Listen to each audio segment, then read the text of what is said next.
ఏంటి బుజ్జి పడుకున్నా? ఏం లేదండి, బాగా ఫీవర్ వచ్చింది, చాలా నీరసంగా ఉందండి. అవును బుజ్జి, ఒళ్ళంతా కాలిపోతుంది. ట్యాబ్లెట్ తీసుకొస్తా ఉండు.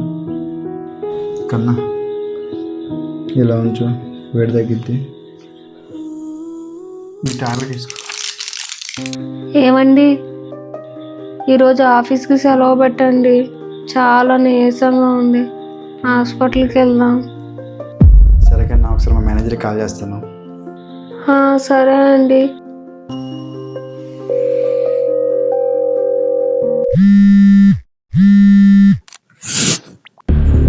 చెప్పమ్మా విజయ్, ప్రాజెక్ట్ కంప్లీట్ అయిందా? గుర్తుందిగా, ఎల్లుండే సబ్మిట్ చేయాలి. సార్ గుర్తుంది సార్, కానీ ఏంటమ్మా కానీ ఏం చెప్పాలనుకుంటున్నావు? త్వరగా చెప్పు, నాకు అసలు టైం లేదు. సార్ నా వైఫ్కి ఫీవర్ వచ్చింది సార్, తను హాస్పిటల్కి తీసుకెళ్ళాలి. ఈరోజు లీవ్ కావాలి సార్. ఏం మాట్లాడుతున్నావు విజయ్? ఈ టైంలో లీవ్ ఏంటి? ప్రాజెక్ట్ అంటే కొంచెం కూడా భయం లేదా?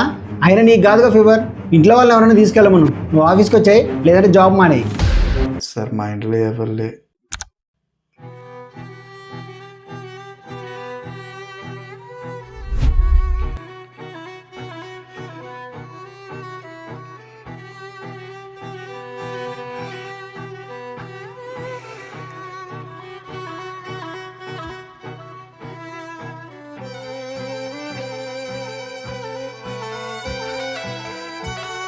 నేనంతా విన్నానండి, మీరు ఆఫీస్కి వెళ్ళండి.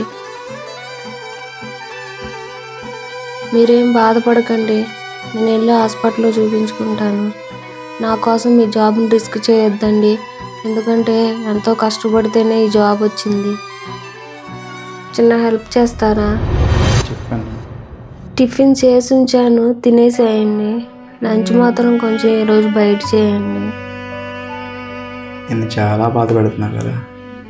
మీరు అలా ఏం అనుకోవద్దండి, జాగ్రత్తగా ఆఫీస్కి వెళ్ళండి. అలాగే వెళ్ళేటప్పుడు కొంచెం డోర్ దగ్గరికి వేసి వెళ్ళండి, నీరసంగా ఉంది, పడుకుంటాను.